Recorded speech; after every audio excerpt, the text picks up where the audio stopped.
la bienvenida a Comprensión de los Tiempos Actuales, a la tercera y última sesión de Hermenéutica.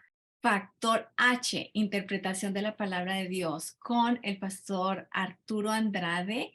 Y antes vamos a orar. Padre, te damos gracias por este tiempo que hemos tenido, Señor. Gracias por darnos entendimiento y conocimiento, Padre, y la habilidad de compartir la palabra de una manera correcta, Señor. Padre, bendice este día, bendice cada estudiante, bendice, Señor, el ministerio del pastor Arturo y gracias por su vida. Lo bendecimos en el nombre de Cristo Jesús. Amén. Amén. Mi propósito, mi anhelo, mi deseo es que realmente todos podamos ver que este tema es muy sencillo, está al alcance de cualquiera que quiera realmente profundizar su vida espiritual a través de pasar tiempo en la palabra de Dios. Entonces, por eso estamos acá comprometidos con este tema y animando a todos.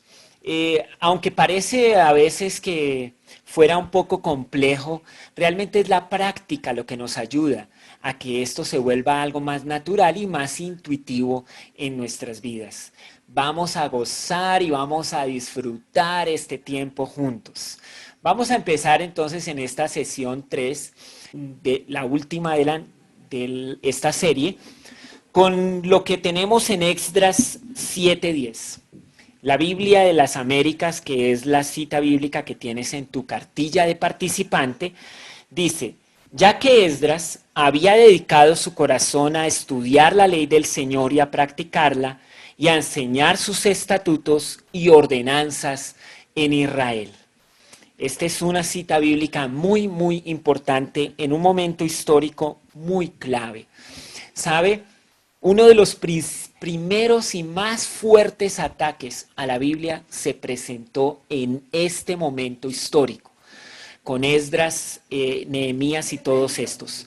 Resulta que estamos viendo que el pueblo de Israel, el pueblo de Judá, fueron cautivos por el imperio babilónico. Y los babilonios son los que hablan esa lengua aramea. Y mira la influencia de Babilonia hasta el día de hoy. El arameo realmente era la lengua que empezó a dominar por causa del imperio babilónico que se extendía por todas partes. Entonces los judíos comenzaron a hablar el arameo y se volvió parte de su cultura. Por eso algunas porciones de la Biblia, especialmente en Daniel, están escritas en lenguaje arameo. Y esta influencia del arameo llegó hasta el primer siglo. Entonces, hay en el Nuevo Testamento algunas palabras arameas. Jesús usaba algunas de ellas. Por ejemplo, si tú has visto la palabra Abba, Abba es una palabra aramea y está, digamos, ahí en el Nuevo Testamento. Y así podríamos buscar algunas otras palabras, pero como este no es un estudio sobre la bibliología como tal, es solo un aspecto de la historia de ese momento.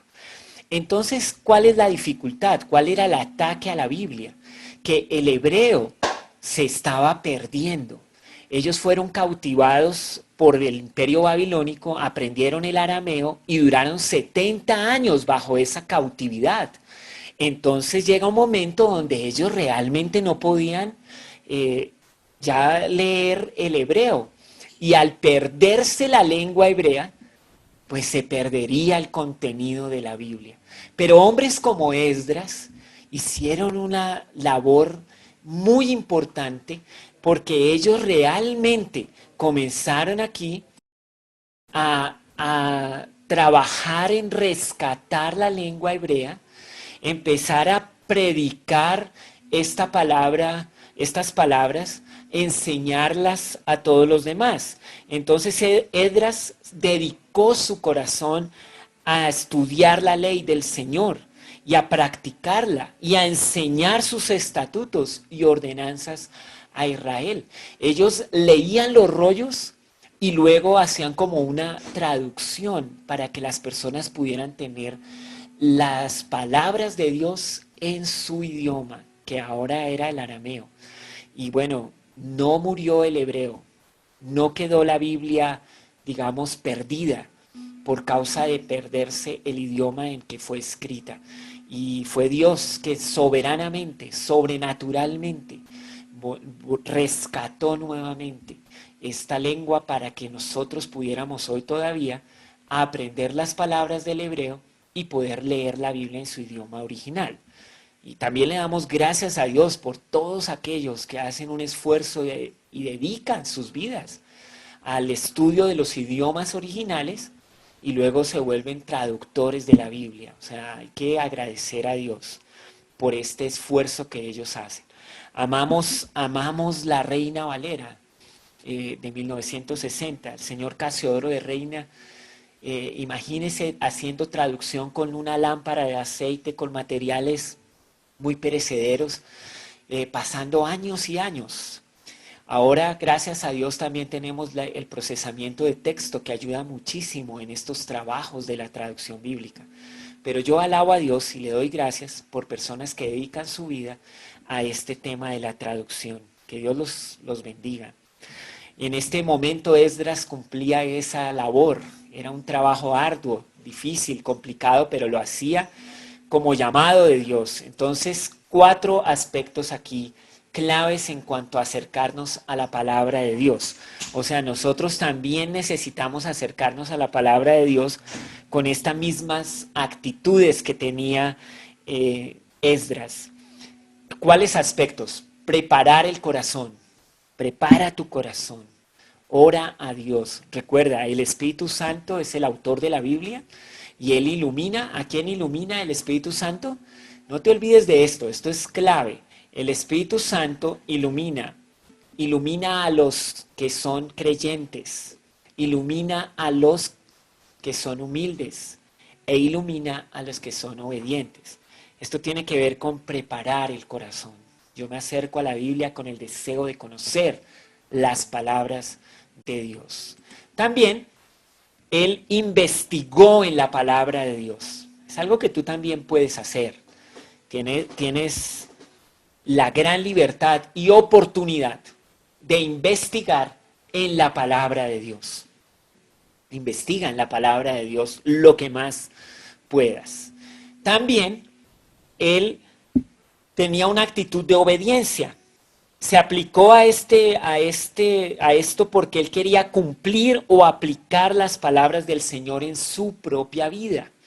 Entonces preparó su corazón, investigó y quería aplicar las palabras de Dios a su vida.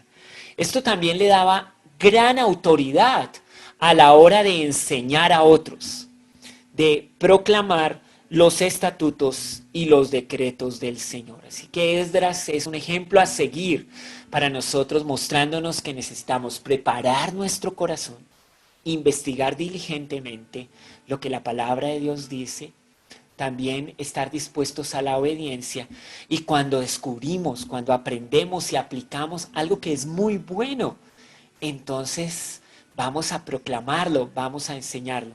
Mira, estas cosas que hacía Esdras no solamente las deben hacer los profesores de Biblia o los pastores cuando van a hacer la enseñanza y la predicación regularmente.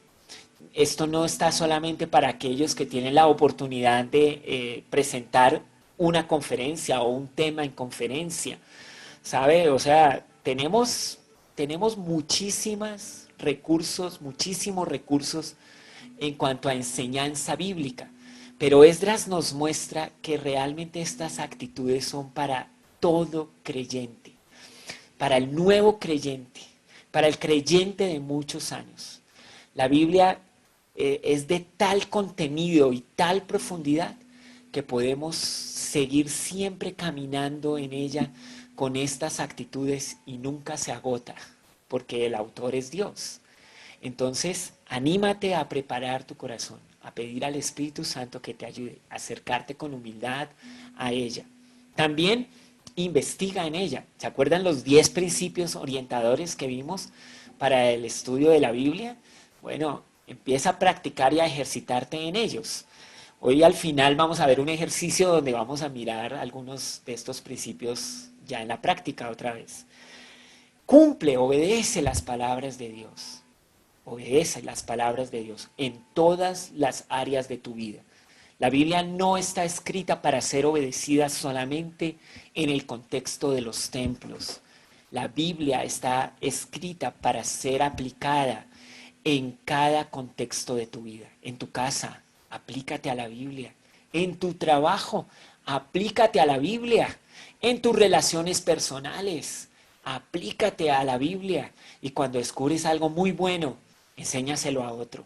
Proclámelo, póngalo en sus redes sociales. ¿Qué tal si un día todos los cristianos se levantan y dicen, hoy aprendí del Señor leyendo la Biblia este principio? Y lo ponen en Facebook, lo ponen en Twitter, lo ponen en Instagram, lo ilustran con fotos, hacen infografías, ponen diagramas diciendo, aprendí este principio bíblico, aprendí esto de Dios hoy. Bueno, yo me podría quedar aquí dándote más ideas de cómo proclamar la palabra de Dios que tú vives, que tú obedeces, que tú aplicas. Pero eso ya te lo dejo a tu imaginación, a tu creatividad, pero anímate a hacerlo. Inundemos las redes sociales con la palabra de Dios aplicada, vivida, dando testimonio de que sí sirve, es real, sí funciona. Es para el día de hoy también. Así que anímate. Esta es la importancia del pasaje que leímos de Esdras en este día. Entonces vamos a animarnos ahora a algo que se llama la comprensión del contenido bíblico. Y vamos a ver los 4 roles. ¿Cómo le parece los 4 roles? Ya puede intuir cuáles son los 4 roles por las fotos que estás mirando en la pantalla. Tú puedes ver un hombre con su Biblia y su cabeza inclinada. Esto te da, ¿qué te indica esta foto? Te indica que aunque tenemos 4 roles que usar, siempre hay un aspecto divino, siempre hay un aspecto sobrenatural y debemos apelar a ese aspecto. Hay que orar cuando nos acercamos a la Biblia. No nos cansemos de esto. Y cuando quieres comprender, entonces aplica estos roles que vamos a mirar ahora. Entonces en el método inductivo, y se llama método inductivo, porque tú mismo estás encontrando los principios bíblicos que están allí para tu provecho y para tu beneficio. Así que aunque suena demasiado académico eso de método inductivo, realmente es un método muy sencillo. Hay 2 clases de preguntas que deberías hacerte siempre cuando lees la Biblia. Unas preguntas de contexto y unas preguntas de contenido. Los 4 roles que vamos a mirar en este momento te van a ayudar a acercarte a la Biblia haciéndole este tipo de preguntas. El método inductivo es un método en el que vamos a través de preguntas. Entonces, el primero de los métodos es el de detective. Observe es la palabra clave aquí. El rol de detective. ¿Cómo sería el rol de detective? Pues, ¿qué dice esto? Su propósito es ver lo que ha sido escrito. Ver lo que ha sido escrito. Entonces, ahí en tu cuadernillo de notas, tú tienes el proceso y todas las preguntas que se le podrían hacer a un texto. Pero aunque las tengas ahí escritas, vamos a mirar algunas de ellas. El proceso sería que tú lees el pasaje bíblico y pues lo lees cuantas veces tú puedas leerlo y lo observas. Aquí se usa solamente la Biblia, o sea, no usas ningún recurso extra. Solamente tu Biblia, en el idioma que tú la estás leyendo, la versión bíblica que más te gusta, la versión de la Biblia en tu idioma que más comprensión te trae. Entonces usas solo la Biblia por ahora. Podrías hacer una copia del pasaje en la Biblia. Ahí es cuando uno marca, ahí es cuando uno señala, transcribe algunos de los versículos. Y pues la clave de un detective es como lee, lee, lee, escribe, escribe, subraya, encierra en círculos, hace relaciones, observa con detenimiento lo que más pueda. Observa la naturaleza del texto, qué tipo de literatura es. ¿Es una historia narrativa? ¿Es una poesía? ¿Es una parábola? ¿Estoy leyendo una carta? ¿Es algo de la alabanza? Bueno, ¿qué ánimo tiene? ¿Qué actitud el autor usó? ¿Hay algunos sentimientos allí que se pueden ver cuando uno está leyendo?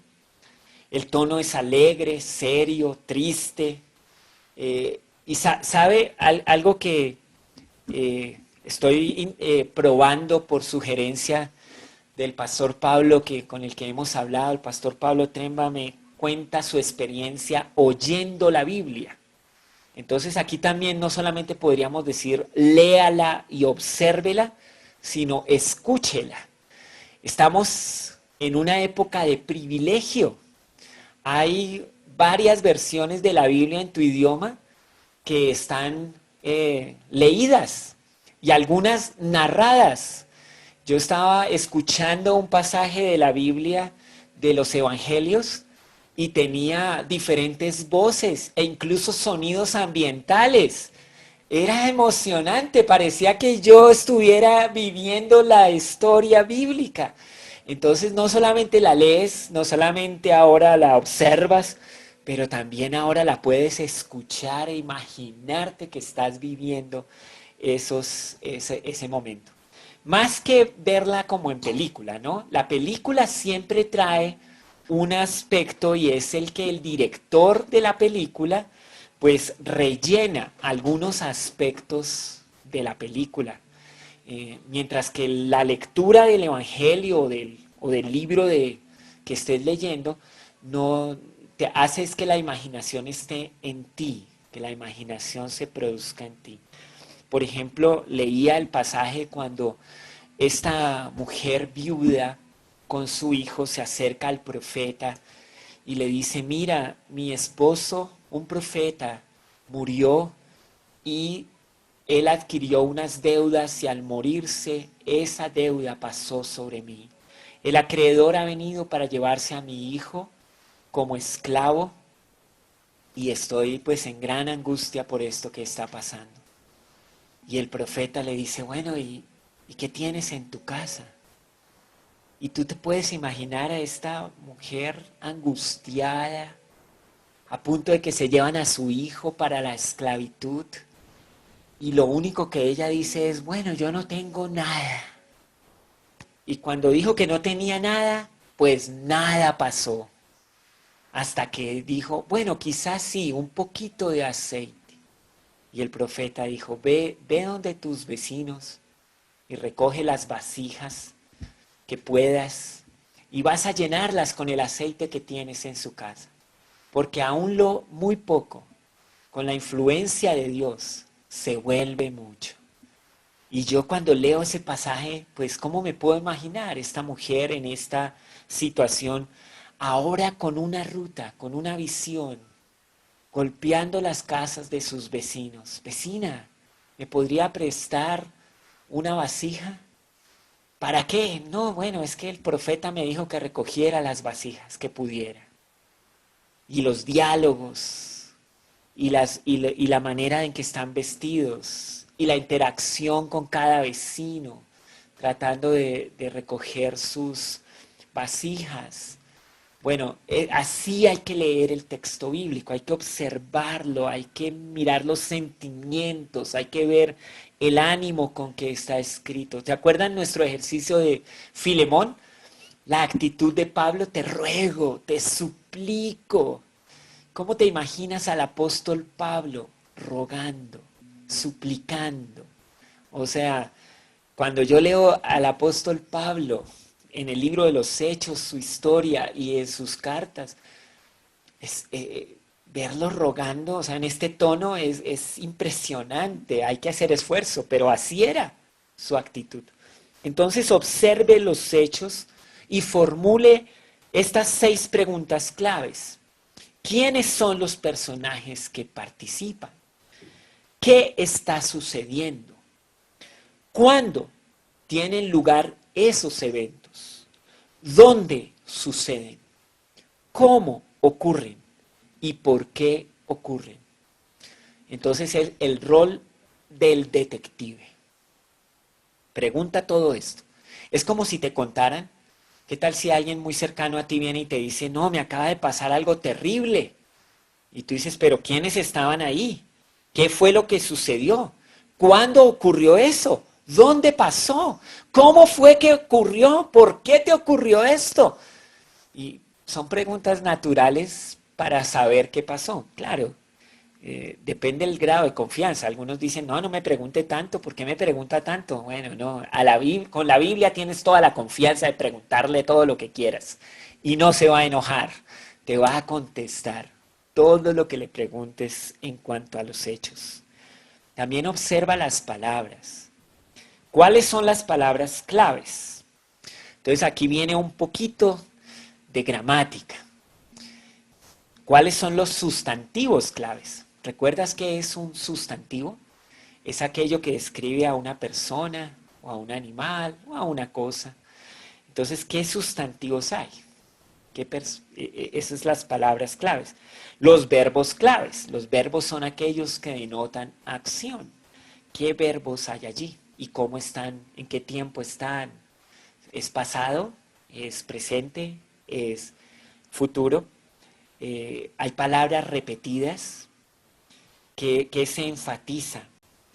Esas son las palabras que necesitamos cuidar. Claro, si tú ya comienzas a profundizar un poquito más en el estudio bíblico, entonces ya tienes que empezar a manejar un poquito el adjetivo. Te voy a decir algo de los adjetivos.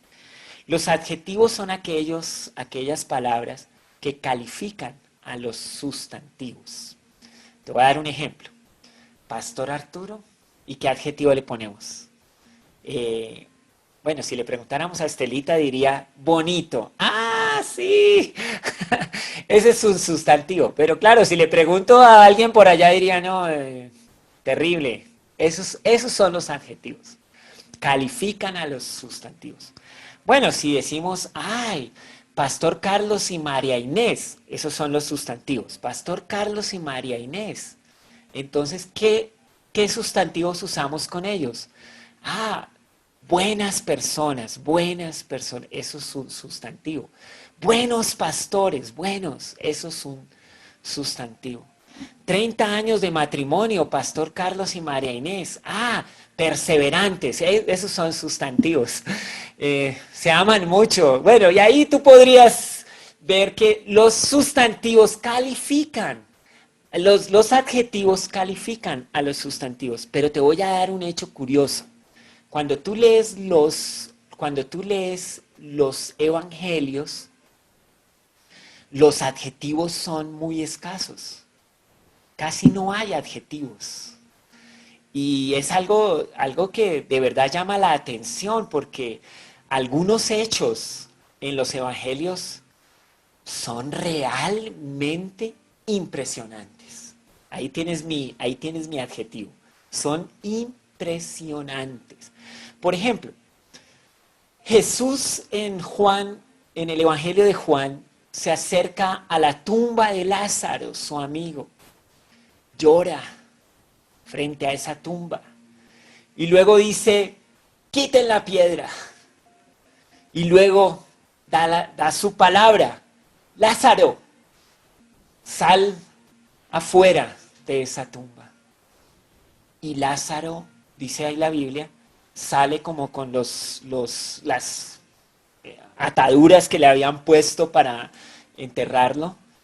Y él dice, vayan y ayúdenlo. Y lo ayudan. Y ahí para la historia. O sea, si la hubiera escrito un latino, eso sería como impresionante, increíble, espectacular, nunca antes visto, lo más maravilloso. O sea, sería el hecho histórico en un párrafo y 2 hojas de adjetivos. para mostrar lo grandioso, increíble, nunca antes visto, imponderable, maravilloso, espectacular, tremendo. Así como damos los testimonios en la iglesia, ¿verdad? Cuente, ¿qué le pasó, hermano? No, fue algo increíble, sobrenatural, poderoso. No se ha visto jamás. ¿Pero qué fue? No, es que fue tremendo. No, pero diga qué fue.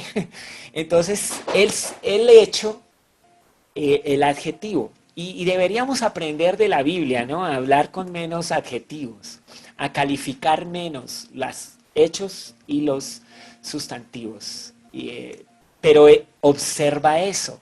Es lo que yo he observado en los evangelios.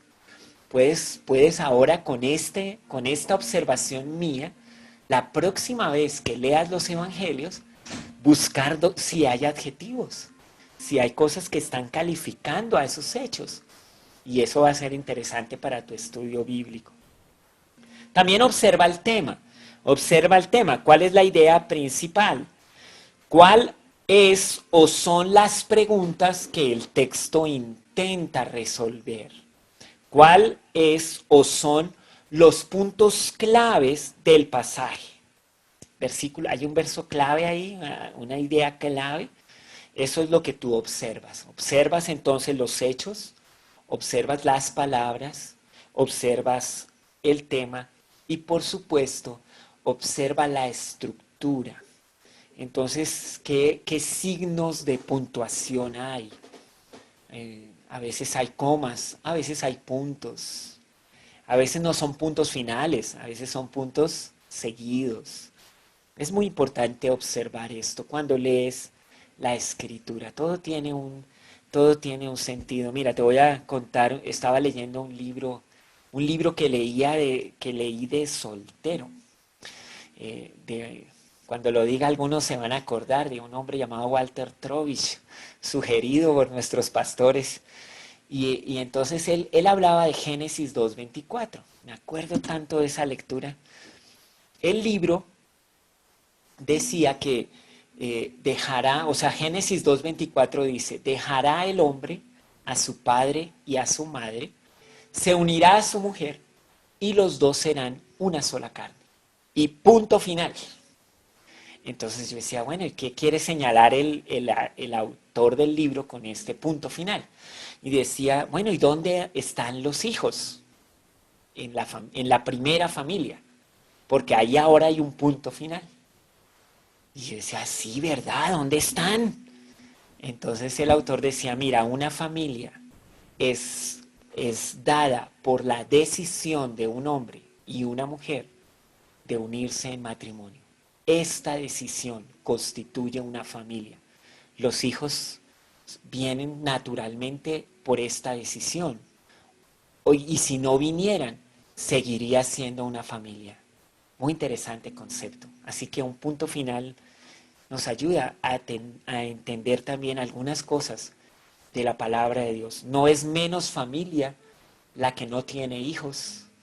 No es más familia la que tiene muchos hijos, sino que es familia el hombre que decide y la mujer que decide y van a ser y dejan a su padre y a su madre y se unen y los dos son una sola carne. Bueno, esta es como una mini prédica aquí para ver el tema de el detective. Observe, vea lo que ha sido escrito, deténgase, no lea tan rápido la Biblia, o sea, no estás en una carrera. Sí, yo sé que hay planes para leer la Biblia en un año, pero pues puedes leerla en 30 años si quieres, o puedes leerla en una semana. No hay un límite ni un ritmo que sea mejor que otro.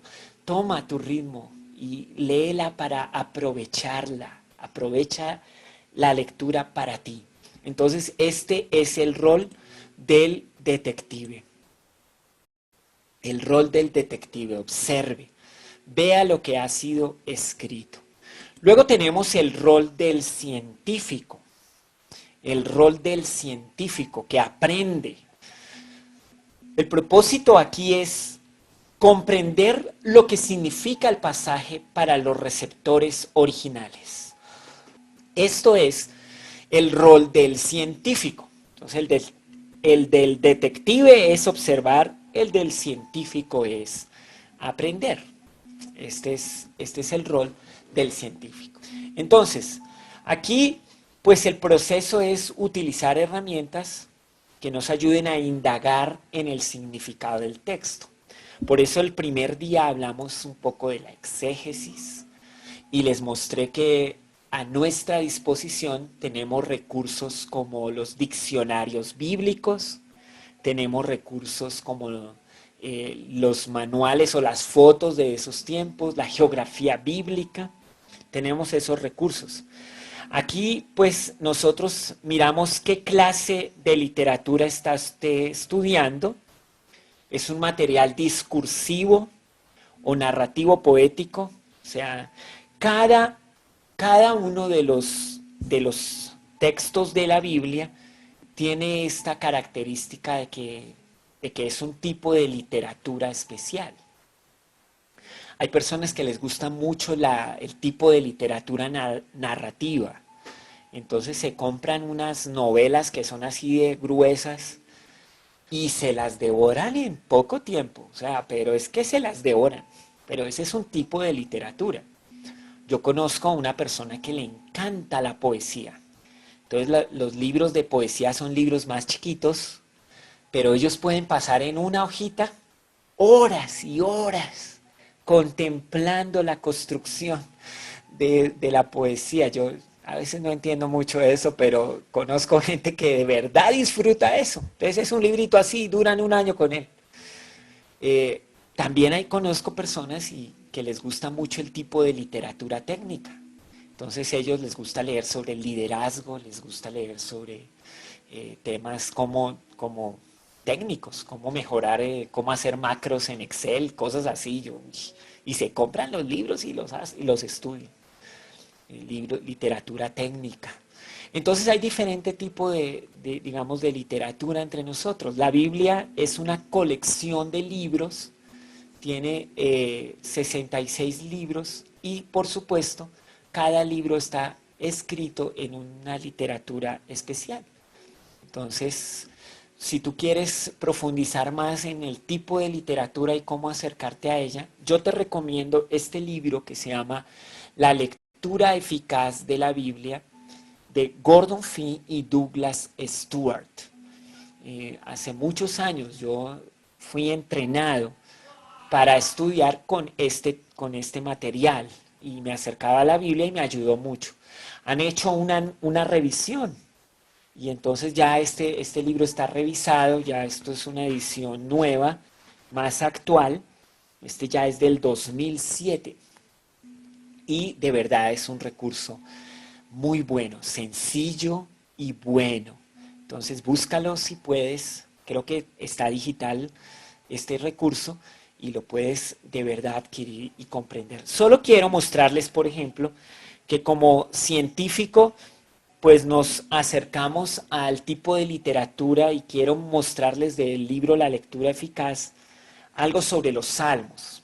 Entonces aquí él tiene aquí, por ejemplo, un capítulo para las epístolas, tiene un capítulo para los evangelios, tiene un capítulo para las parábolas, que es muy interesante, para las leyes, en lo que tiene que ver con los 5 primeros libros, el Pentateuco, tiene un capítulo para los profetas y tiene un capítulo para los salmos. Tiene también uno para Apocalipsis, que fue nuestra conferencia pasada.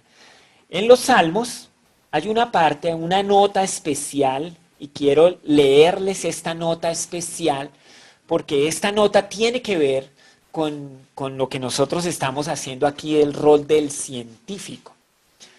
Y además yo creo que cuando tú lees los salmos, a veces has visto allí cosas que dices, uy, pero este salmo es muy difícil de comprender, es como así como hablando de los enemigos.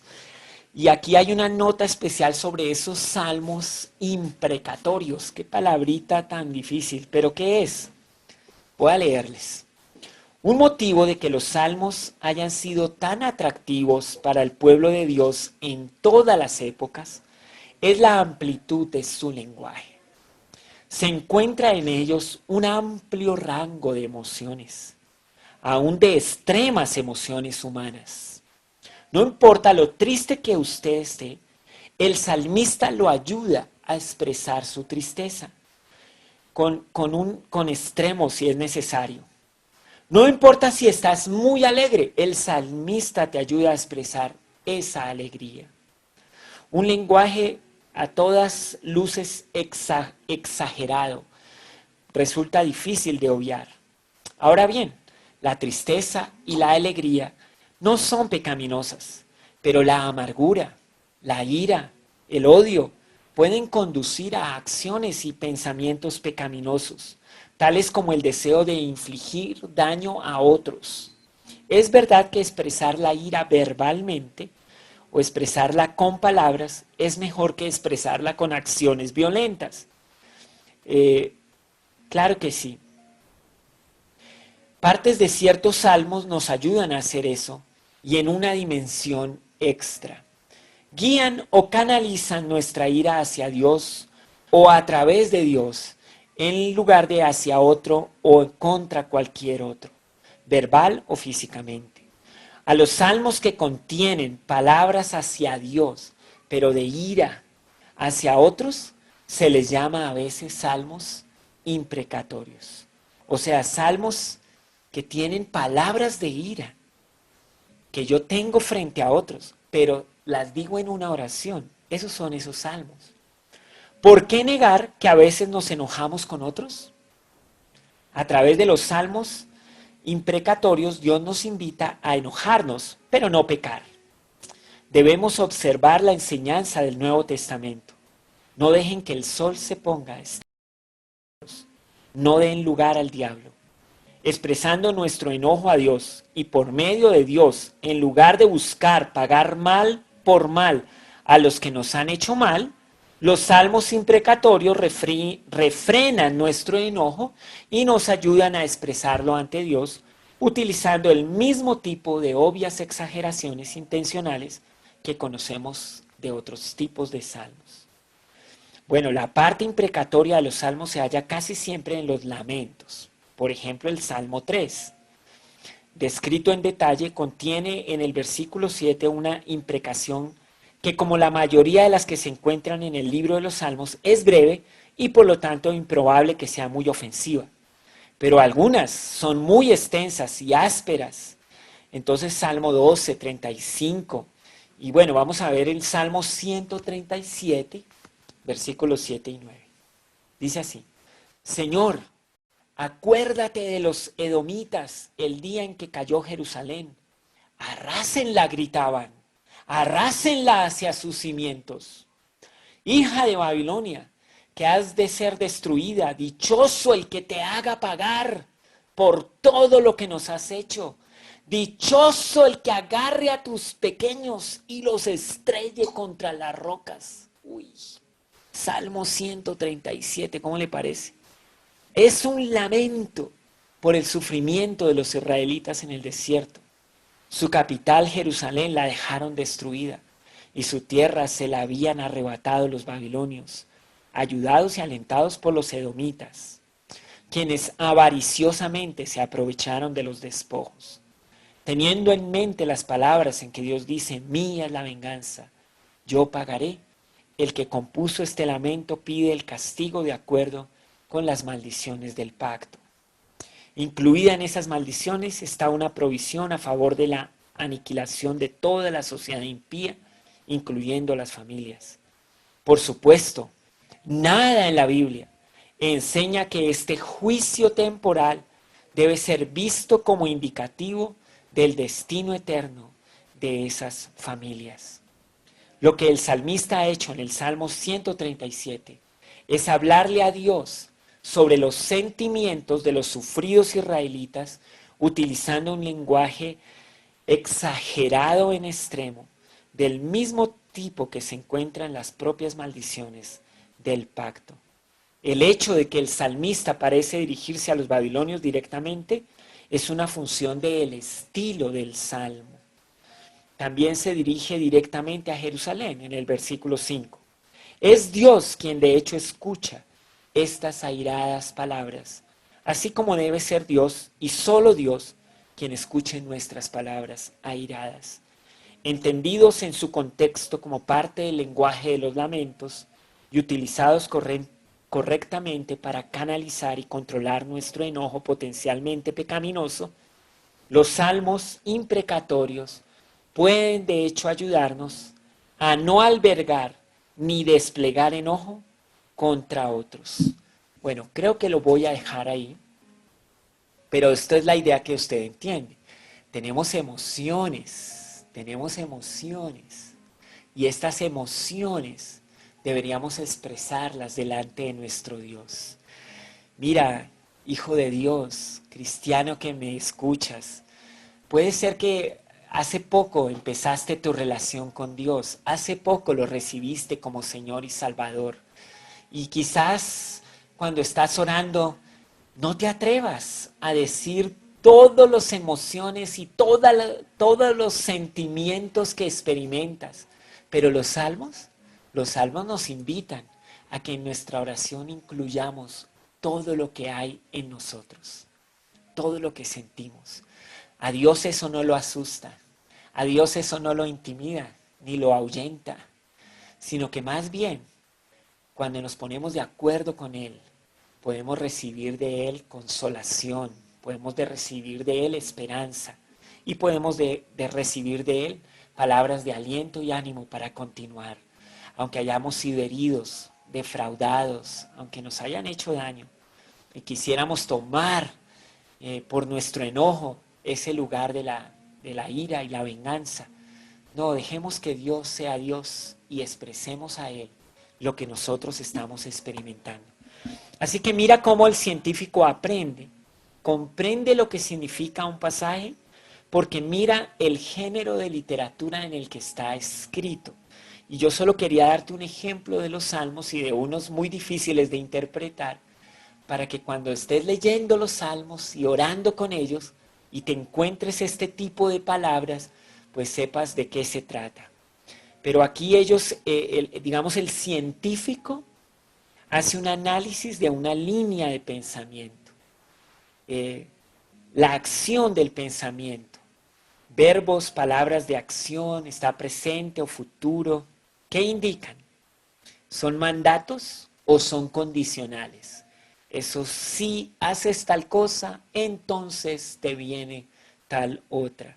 ¿Son activos o son pasivos? Activos es quien produce la acción, pasivo es quien recibe la acción. ¿Qué dirección tiene el pensamiento? Observe e identifique el significado de los conectivos en el texto. Los conectores en la manera en que hablamos y escribimos son muy importantes. Y he dejado un apéndice al final de tu material con una lista de conectivos para que puedas aprender a identificarlos y a usarlos. Y luego aquí ya puedes ver algunos comentarios, notas interpretativas, notas de pie de página en tus Biblia de estudio, para ayudarte a comprender el significado. Aquí con este rol del científico ya estás listo para hacer una pequeña reseña o resumen de lo que has leído, observado y aprendido en lo que estás estudiando. Bueno, vamos a un tercer rol. Teólogo, vincule. ¿Cómo se relaciona esto? ¿Qué correlación tiene? El rol del teólogo es porque puede sintetizar el texto con el alcance más amplio de toda la escritura. Busca una relación de lo que estás leyendo con la escritura. ¿Te acuerdas de los principios orientadores? La escritura se interpreta mejor a sí misma. La escritura nunca contradice a la escritura. Entonces la pregunta clave es, ¿cómo se relaciona esto?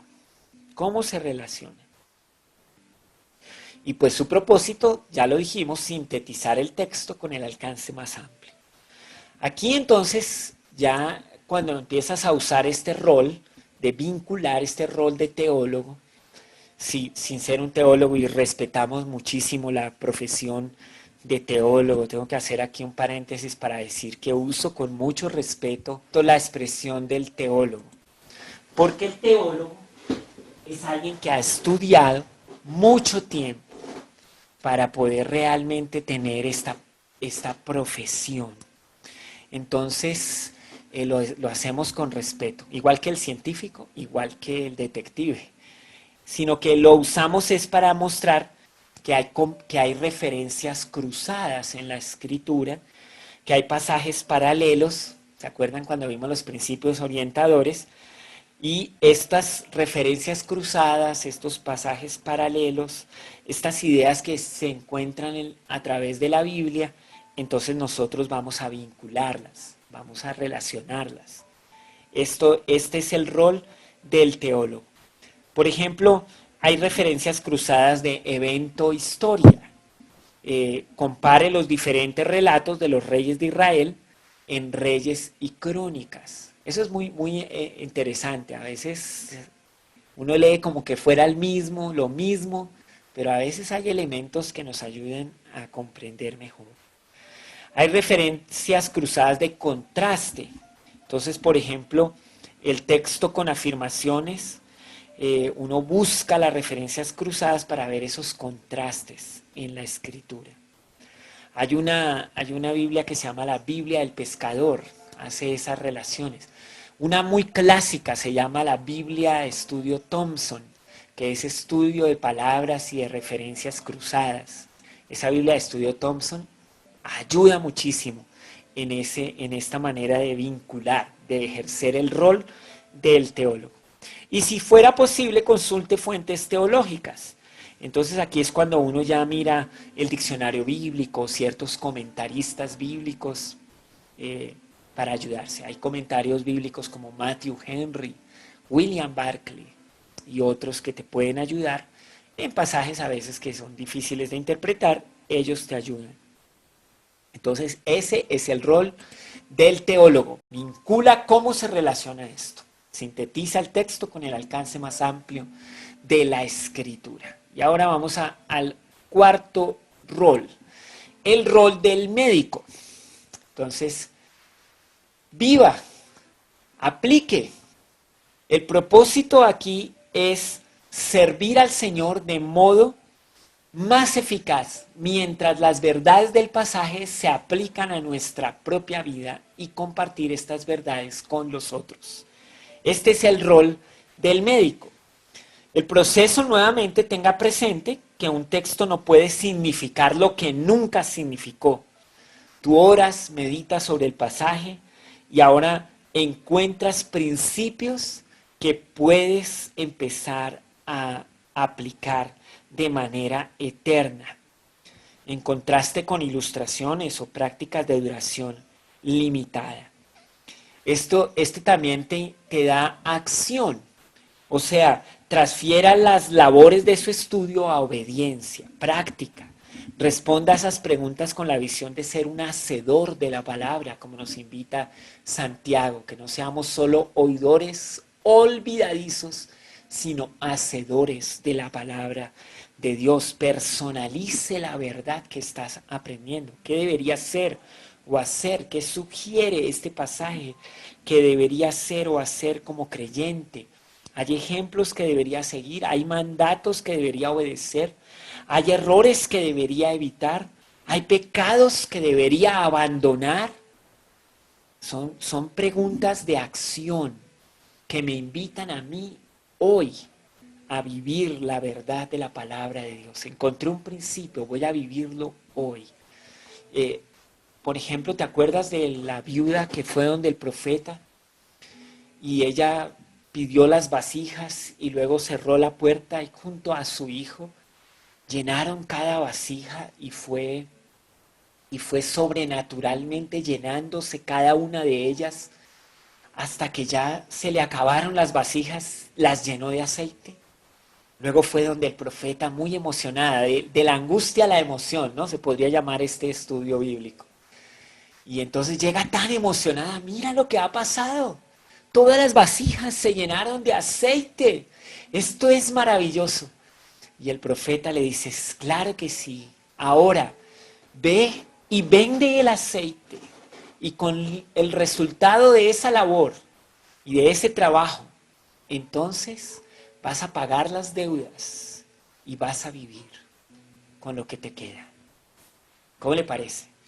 Hay pasaje, digamos, yo entonces le voy a aplicar el rol del teólogo. ¿Será que hay pasajes que pueden? Sí, claro, esto de la multiplicación ha sido algo que se repitió en la Biblia. ¿Se acuerdan la historia de Jesús cuando hay una gran multitud y de pronto le dice a uno de sus discípulos, bueno, viene uno de los discípulos a decirle, Jesús, mira, yo te sugiero que por favor despidas a todos a su casa porque ya se está haciendo tarde, va a empezar el hambre, es una multitud hambrienta, eso quiere decir problemas. Y Jesús le dice, sí, comprendo lo que dices, dales tú de comer. Qué llamado, ¿ah? Y este le dice, no, pero dijo lo que la mayoría de nosotros decimos, no hay dinero. Eso es lo primero que decimos cuando Dios nos pide hacer algo que nos supera más allá de lo que podemos. No hay dinero. ¿Con qué vamos a hacer eso? Pero bien, entonces, ¿cómo fue que dijo la viuda cuando el profeta le dijo qué tienes en la casa? Nada. ¿Cómo fue que dijo el discípulo cuando Jesús le dijo dales de comer? Pero no hay nada, no hay dinero. Después ella dijo, hay un poquito de aceite. Y un discípulo dijo, aquí hay unos panes y aquí hay unos pececitos, pero ¿qué es esto para tantos? Y hubo una multiplicación. El rol del teólogo nos ayudaría a vincular esas historias. Y el rol del médico sería, pero ¿cómo puedo aplicar esto en mi vida? Bueno, hay varios principios que podrías ver aquí. Uno es como, cuando estés delante del Señor, date cuenta que Él te ha dado cosas. A veces somos muy rápidos para decir que no tenemos nada. Y Dios sí nos ha dado. Él sí nos ha dado. Así que la próxima vez que vayas a decir que no tienes nada, primero echa un vistazo a lo que hay y somete eso a Dios. Entonces mi aplicación práctica sería hoy voy a mirar qué me ha dado Dios. Voy a alabar a Dios por lo que Él me ha dado y voy a ser responsable de eso que Dios me ha dado como provisión. Ese va a ser mi aplicación práctica en este día. Y bueno, otro podría ser, bueno, Dios me ha dado oportunidad, me ha dado talento, me ha dado ciertas cosas, voy a trabajar en ellas, porque la viuda tenía que trabajar vendiendo su aceite. Voy a trabajar en ellas. Hoy voy a iniciar mi emprendimiento, voy a trabajar, voy a moverme en esto. Bueno, ese es el rol del médico. Ve una aplicación de un principio bíblico y lo va a hacer, lo va a vivir. Y bueno, hay muchas partes de la escritura que tú podrías estar leyendo y por eso las preguntas de acción sería, ¿qué ejemplo debo seguir? ¿Qué mandato debo obedecer? ¿Qué error debería evitar? ¿Qué pecado debería abandonar? Entonces ya tú escribes esto y te comprometes con esto. Y por supuesto, cuando ya tú encuentras la verdad, la proclamas. Ahí es donde tú haces una proclamación. Es algo bueno para ti, lo estás viviendo, es algo en lo que estás muy, muy comprometido. Entonces, vive la verdad. Así que tenemos los 4 roles. Los 4 roles están acá. El rol, ¿puedes decir cuáles son los 4 roles? Ahí están las fotografías que nos indican cuál es cada uno de ellos. Al comienzo como que no entendíamos mucho, ¿no? Dependemos del Espíritu Santo, dependemos de Dios para nuestro estudio bíblico, pero voy a ejercer un rol de detective, uno de científico que aprende, uno de teólogo que vincula, relaciona, y uno de médico que ve una aplicación práctica cada día en lo que hace. Entonces ahí están los 4 roles. Y claro, vamos a hacer como todas las noches un ejercicio práctico. Así que prepárate para esto. No pretendemos con este estudio de la hermenéutica hacer algo completamente exhaustivo. O sea, quiero decirte que básicamente para esta investigación, estudio y presentación, pues hay muchas horas de estudio detrás. Yo hice un curso en mi instituto bíblico con un profesor y mínimo eran como 20 horas de estudio de la hermenéutica. Y no paré ahí, o sea, de verdad adquirí libros y he estado estudiando. La última vez que me sometí al estudio de la hermenéutica fue con el programa del Concilio Global que se llama DLT o EDL en español. Y esto es para el discipulado, para el liderazgo, el estudio. Y hay un módulo que es sobre la Biblia y la hermenéutica.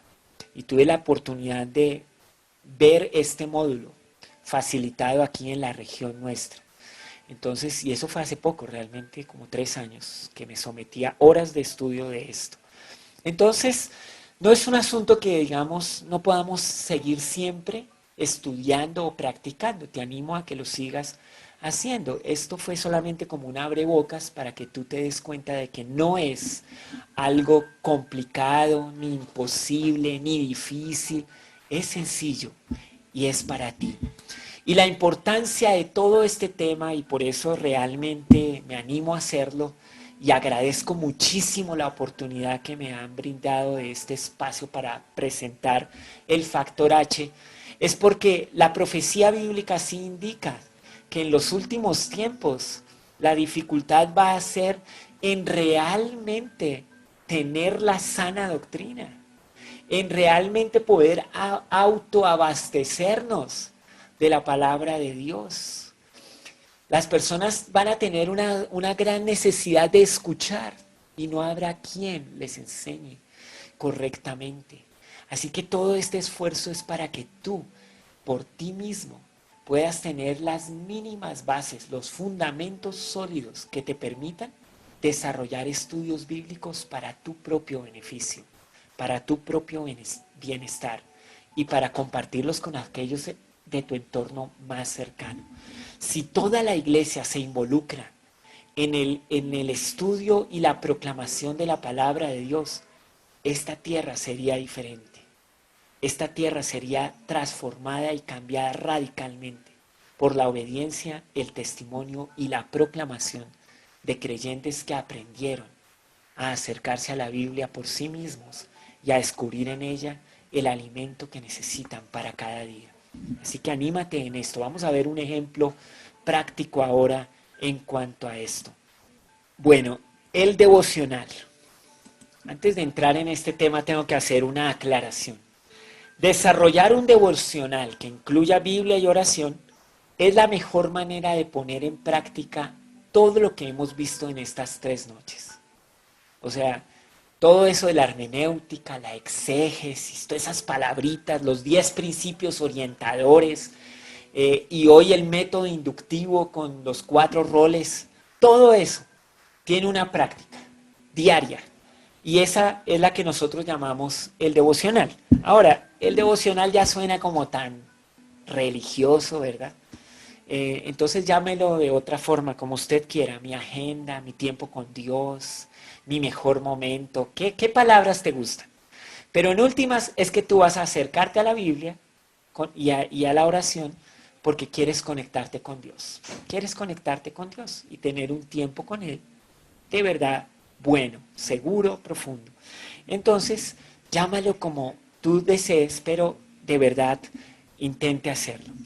Cada iglesia realmente anima a las personas a que desarrollen su vida devocional y les proponen algún tipo de, digamos, formato para que ellos puedan acercarse en esa vida devocional y hacer un estudio inductivo, aplicar los principios orientadores y todo esto.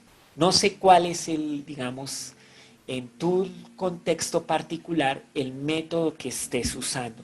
Lo que yo sí sé, porque lo he hecho en mi propia vida, es que a veces estas libreticas devocionales, entonces tú tienes tu libretica y la vas llenando todos los días vas llenando tu libretica. Bueno, aquí tengo hojitas en blanco para seguir haciéndolo.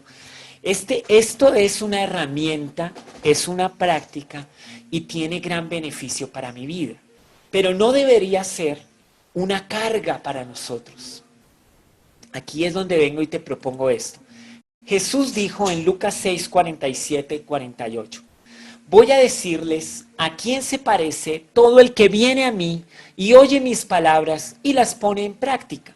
Se parece a un hombre que al construir una casa cavó bien hondo y puso el cimiento sobre la roca. Las palabras de Jesús nos están invitando a tres cosas: a venir a Él, a escuchar sus palabras y a ponerlas en práctica. Entonces, esto es lo que te animamos a hacer en la vida devocional. Cual sea la metodología que tú estés usando, lo más importante es que tú sepas que estás viniendo a Dios, escuchando sus palabras y aplicándolas, obedeciéndolas, poniéndolas en práctica. Y de esta manera, este estudio que hemos visto va a tener un sentido práctico, útil, y este ejercicio diario te dará la destreza que necesitas en aprender a discernir la palabra de Dios. Entonces, ¿cómo nos acercamos a esto del devocional? Bueno, aquí tengo un ejemplo. Aquí tengo un ejemplo en cuanto a cómo hacer el devocional con un formato básico que lo hemos llamado el formato BEA. El formato BEA.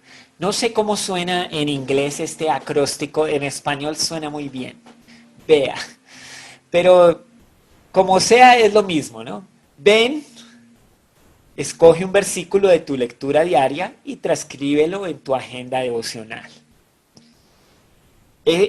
Escucha, reflexiona sobre el texto, permite que Dios te hable, usa los principios orientadores para interpretar. Y A, aplica, describe una acción práctica que vas a realizar en ese día como resultado de tu meditación. Entonces ven, escucha, aplica. Ahora usted puede tomar cualquier agenda, la que usted quiera, la que usted tenga a la mano. A veces nos regalan libretas. No tienes que ir y comprar una libreta que tenga eso. Teníamos en nuestra iglesia una que tenía toda esta estructura, pero se nos acabaron y no quiere decir que se acabó la vida devocional, no, usted agarre la libreta que tenga a la mano, la que le regalaron, cómprese una si quiere, lo que sea. Algunos consiguen unas muy bonitas, otros usan las que tienen, y sencillamente en cada hoja pone este formato: ven, escucha, aplica. Y entonces así con este formato tú empiezas a hacerlo. ¿Cómo lo haces? Bueno, aquí viene en la práctica ya de cada día. Aquí tienes la hoja que tú puedes poner en tu libreta. Ven, escucha, aplica y mi oración. Le puedes poner un título y un tema y ya, así lo haces. Aquí viene los secretos de la vida devocional. Ponga mucha atención, no se distraiga. Este es el momento clave de la noche. No se me vaya a distraer. Escoges una lectura bíblica. Ahora, hay planes de lectura bíblica. Yo sigo un plan de lectura bíblica de la Biblia en un año. Con varias personas nos sometemos al mismo plan de lectura bíblico. Entonces cada día estamos leyendo los mismos versículos de la Biblia. Pero te voy a dar otras ideas. Por ejemplo, tú puedes leer el libro de Proverbios cada día de acuerdo al día en que estás en el calendario. Si hoy es día 9, hoy lees el Proverbios 9. Mañana el 10 y así, hasta que vuelvas el ciclo. Son 31 capítulos de Proverbios y los meses tienen entre 30 y 31 días. Un plan de lectura. Algunos entonces dicen, no, yo voy a leer el Nuevo Testamento. Entonces empiezan desde Mateo y van en una lectura sistemática hasta llegar a Apocalipsis. Y otro consejo para los planes de lectura: escoge un libro y léelo completo. O sea, no lo seccione por capítulos. Entonces, por ejemplo, ellos dicen, en este tiempo voy a leer un evangelio. Cuando termine el evangelio, voy a leer una carta. Cuando termine la carta, voy a leer un libro del Antiguo Testamento. Entonces, ese es otro método de lectura. Pero es importante que lo leas por libros. Y pues ese tipo de lectura así aleatoria o al azar, esa sí no se recomienda. O sea, así como usted abre así, a ver, y lee ahí, ese tipo de plan de lectura sí es como difícil.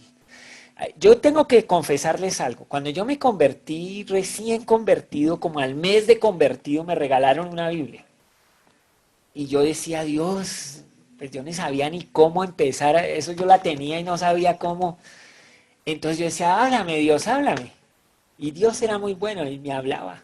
De verdad, así, aleatorio, al azar.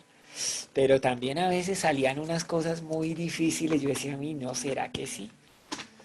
Y claro, un amigo un día como que tenía una dificultad muy grande, muy difícil, abrió por ahí, decía la historia de Judas, y fue y se ahorcó. Entonces, no, ¿eso qué consejo va a ser ese? Pero está en la Biblia, sí, pero eso no es, tiene que leerla en contexto, todo, como los principios orientadores, tienen que funcionar ahí. Entonces, no recomiendo la lectura o el plan de lectura aleatorio, léela sistemáticamente, escoge un libro de la Biblia, ve por él, léelo completo. Hay cartas muy interesantes como las cartas de Pablo a los Efesios, a los Filipenses, son cartas que vale la pena leer continuamente. Entonces, escoge un plan de lectura, eso es lo primero que debes saber. Para acercarte a un estudio inductivo, escoge un plan de lectura. Tu plan, yo te doy solo sugerencias.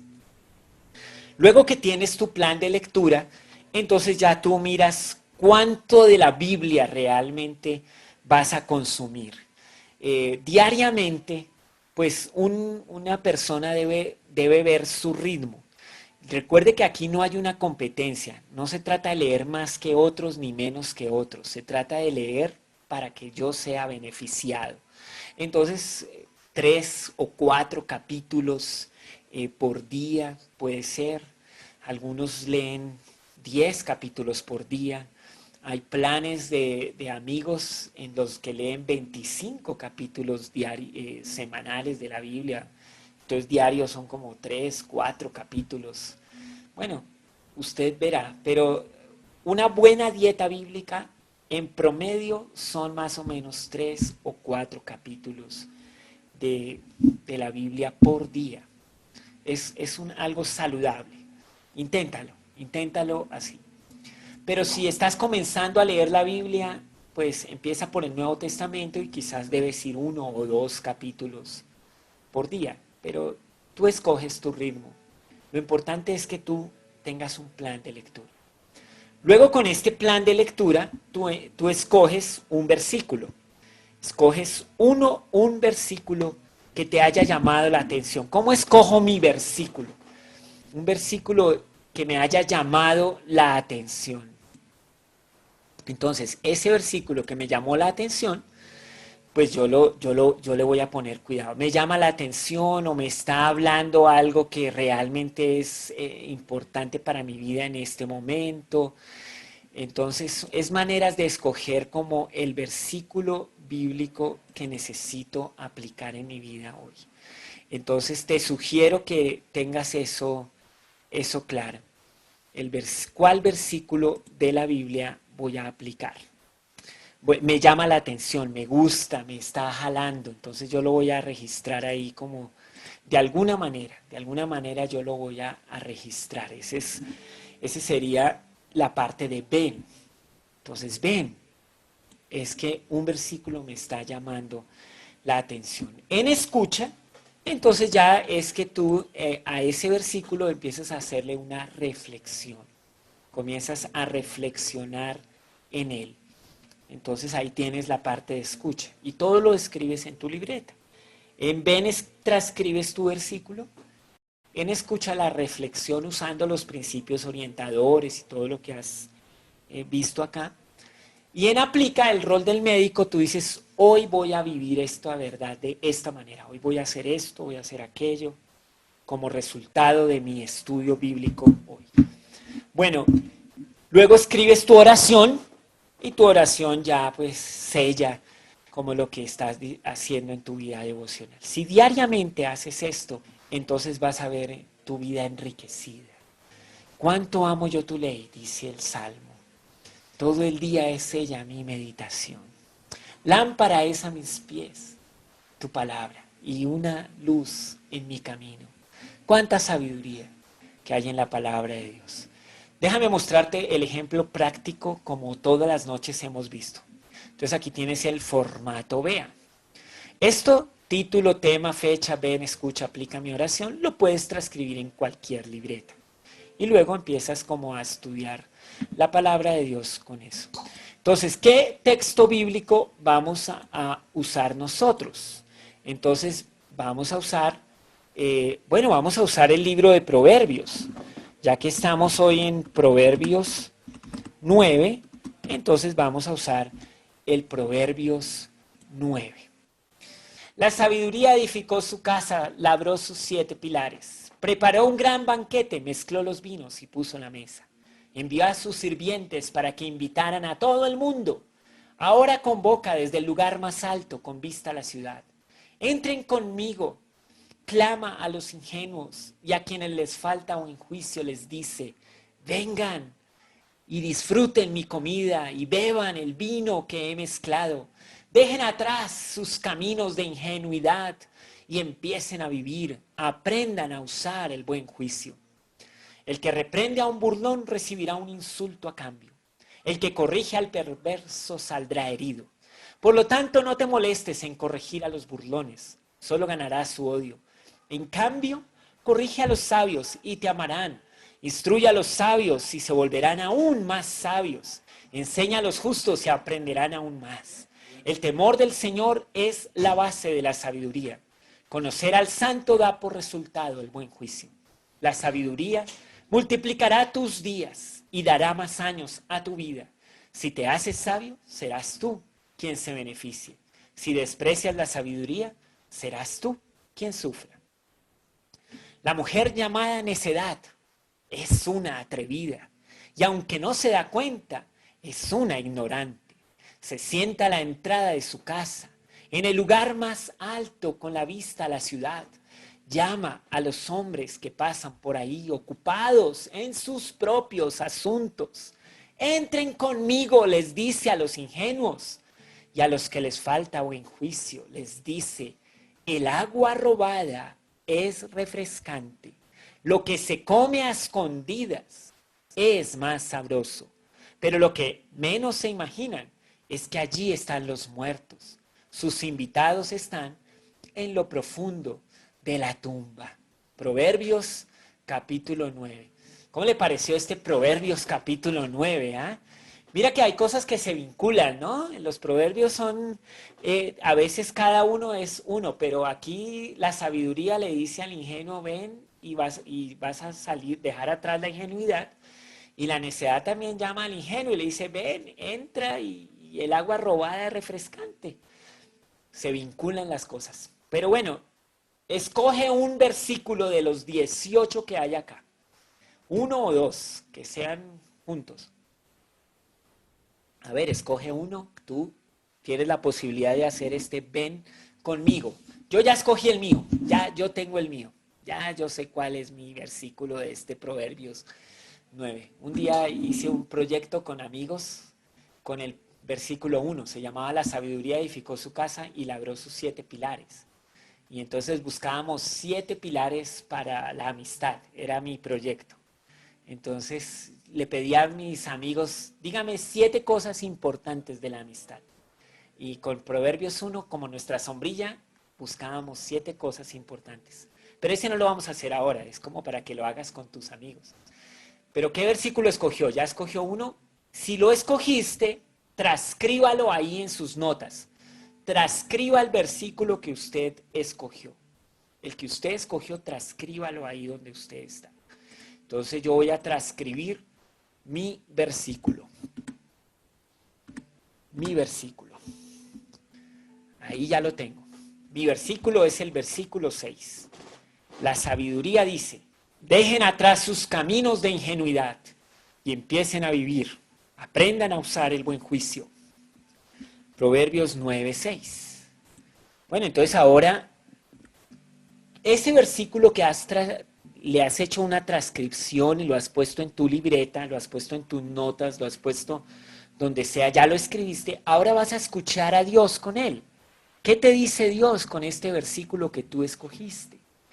Obviamente el versículo no debería ser un versículo de conexión, no debería ser un versículo que no tenga contenido en sí mismo. Debe ser un versículo que tenga en sí mismo contenido. Entonces puede ser que escogiste el versículo 10, el temor del Señor es la base de la sabiduría. Instruye a los sabios, se volverán más sabios. Pero si escoges un versículo como por ejemplo el versículo 3, envió a sus sirvientes para que invitaran a todo el mundo, pues es como de conexión. Entonces ese versículo no te serviría para poder hacer un estudio inductivo. Eso es lo importante cuando escoges versículos. ¿Qué te dice Dios con el versículo que escogiste? ¿Por qué no intentas poner 2 o 3 ideas? Dios me dice con este versículo esto, aquello. Entonces yo te voy a decir lo que yo estoy como escuchando de Dios con este versículo. Es muy beneficioso aprender y conocer lo que la sabiduría tiene para nosotros. Nos ayuda en nuestra salud, en nuestras emociones, en nuestras decisiones financieras, en lo espiritual. La vida no solo es más larga, sino agradable con la protección y cuidado que nos provee la sabiduría. Y pues podríamos aplicar principios orientadores. Entonces aquí el contexto, ¿no? Conocer a Dios a través de la Biblia y adorarle, el temor a Dios, me ayuda a ser sabio en la vida y aplicar un correcto sentido común a mis decisiones. Beneficios al que es obediente, consecuencias desagradables al que la desprecia. Mira esto de la obediencia. Escribí en mi agenda devocional. Supe de alguien que fue invitado a ser fiador en un negocio y al aplicar la sabiduría y abstenerse fue beneficiado por su decisión cuando ese negocio fracasó. Mientras que las consecuencias para quien desprecia la sabiduría son reales. Puedo pensar en alguien que invirtió su dinero en un negocio en el que le prometieron que en poco tiempo le darían 5 veces más su inversión. Y al cabo de 10 años sigue esperando esos rendimientos. Creo que lo robaron. Aunque conoce lo que es el proverbio que dice, el que quiere hacerse rico rápidamente le sobreviene pobreza. No aplicó la sabiduría a su propia vida y recibió las consecuencias. No usamos la Biblia para juzgar, pero sí aprendemos del ejemplo y el testimonio de otros o de nosotros mismos. Entonces, este es lo que yo reflexiono sobre este versículo 9:6 y sus contextos en el 11 y 12. Ahora la aplicación. ¿Qué voy a hacer con esta verdad bíblica? Bueno, hoy voy a aprender del consejo bíblico que por estos días estoy recibiendo a través de la Biblia y pediré consejo de personas cristianas maduras en cuanto a los negocios e inversiones que se me están presentando. Y con esta información tomaré la decisión mejor. Y daré testimonio de lo bueno que es Dios para proveernos consejo y dirección. O sea, voy a llamar a algunos amigos y tomo mi teléfono y los llamo hoy. Y voy a poner los versículos bíblicos que tienen que ver con mi decisión. Eso es lo que puedo hacer yo hoy, como una aplicación. Un consejo en aplica. No hagas una lista de 20 cosas que harás hoy, porque seguro no harás ninguna. Solo escoge una cosa que hoy harás. Mañana vuelves y lees la Biblia y escoge otra cosa que aplicarás. Y si cada día aplicas obediencia a un aspecto, pues tu vida será transformada. Y ahora escribo mi oración.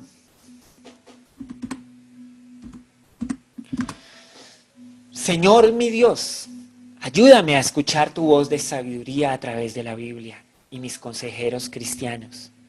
Que pueda despojarme del orgullo de creer que todo lo sé y me ejercite en la mansedumbre y dominio propio en el área financiera.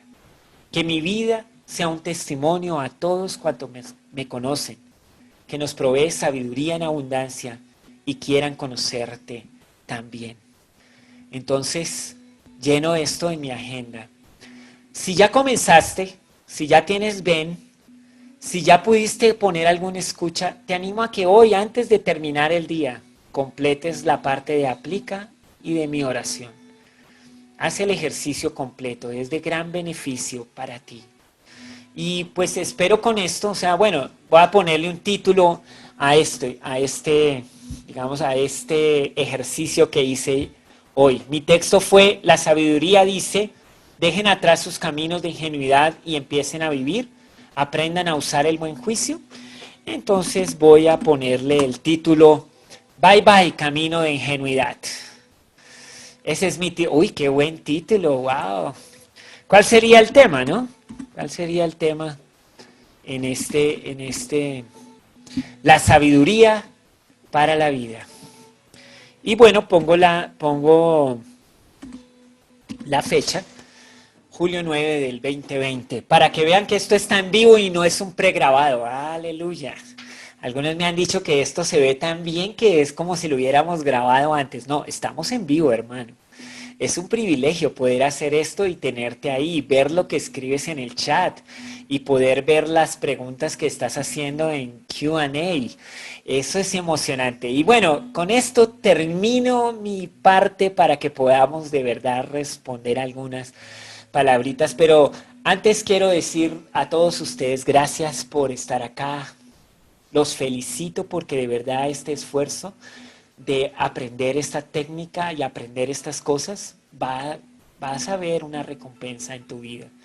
De verdad es bueno que estés haciendo estas clases, tomando estas conferencias. Que Dios los bendiga en esta diligencia y en este esfuerzo que ustedes hacen por meterse en la palabra de Dios. Muchas gracias. Hay varias cosas para preguntarte y yo quiero hacer el contexto porque estamos hablando de los tiempos, estamos hablando de interpretando los tiempos. Y hay mucha comezón de oír por todo lado, uno escucha en el internet ovejas escuchando diferentes cosas. Y una cosa clara es que uno tenga las sectas y uno sepa que las sectas que digan que Jesús no es Dios o que la Biblia no es la palabra de Dios, eso está claro.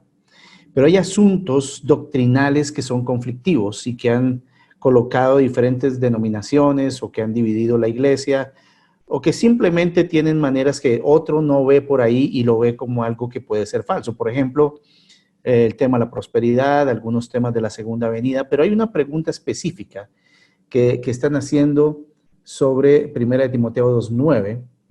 Y lo que te preguntan es qué principio o qué rol es correcto aplicar para comprender adecuadamente los pasajes de 1 Timoteo 2:9 en adelante, donde se habla que la mujer debe guardar silencio y que no puede tener autoridad.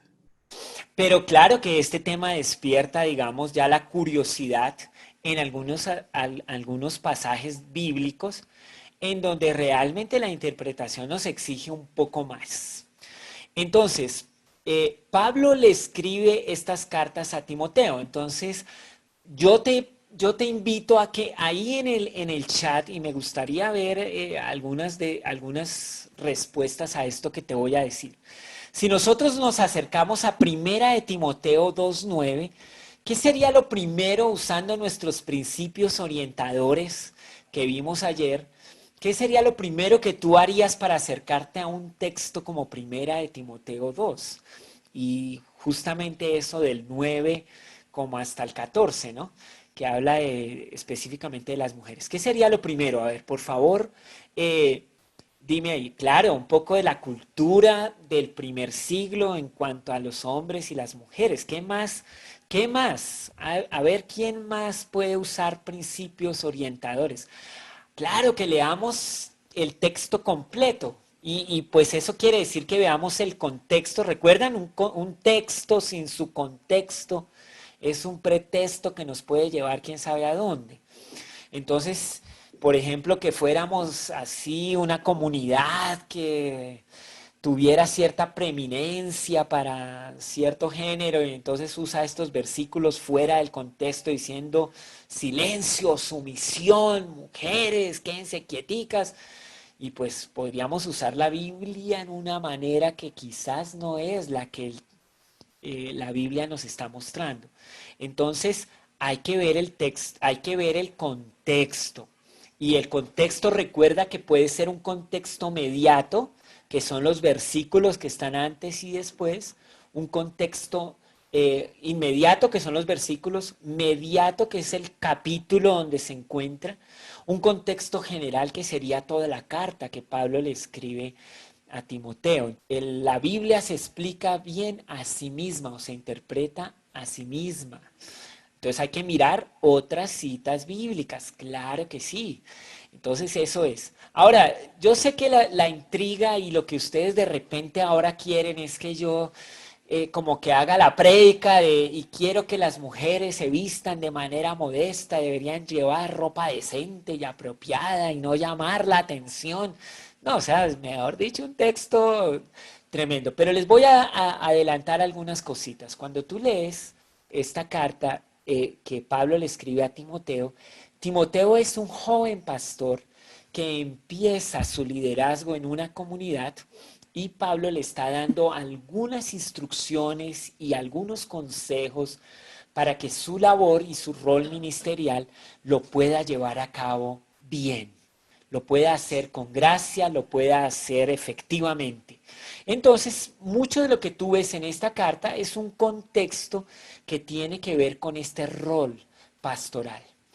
Segunda cosa que tienes que aprender es que cuando la comunidad se reunía, los hombres se sentaban a un lado y las mujeres se sentaban a otro lado. Entonces, eso era como la parte cultural en la que se reunía la comunidad. Hoy no, nosotros no nos reunimos así, o sea, todos se sientan donde quieren, algunos ni se sientan, bueno, eso ya es impresionante, pero en ese tiempo era así.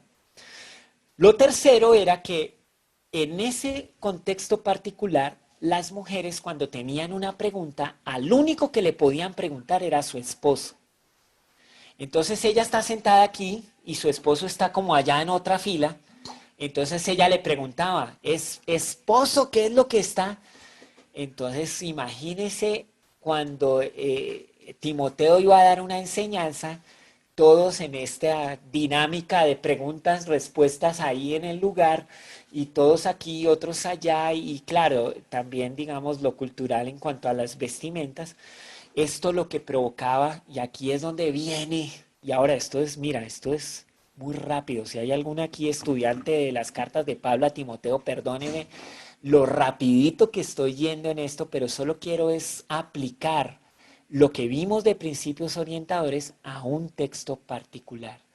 Pero entonces cuando tú ya ves la exégesis, cuando tú ya comprendes la intención del autor de la carta y a quién iba dirigida, y cuando tú te das cuenta que lo importante aquí era que fuera una congregación que fluyera en orden y sin distracciones, ahora tú estás listo para sacar una interpretación o una aplicación para tu propia vida. Cuando nos congregamos deberíamos hacer todo en orden y sin distracciones.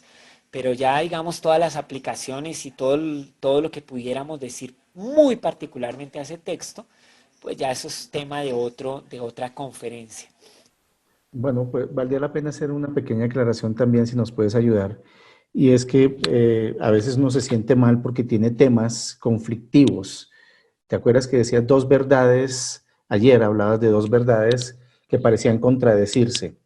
Y pues recordando un poco que Lutero tuvo luchas con el libro de Santiago, porque Lutero hablaba de la justificación por la fe, mientras Santiago hablaba que no solamente por la fe, sino por obras.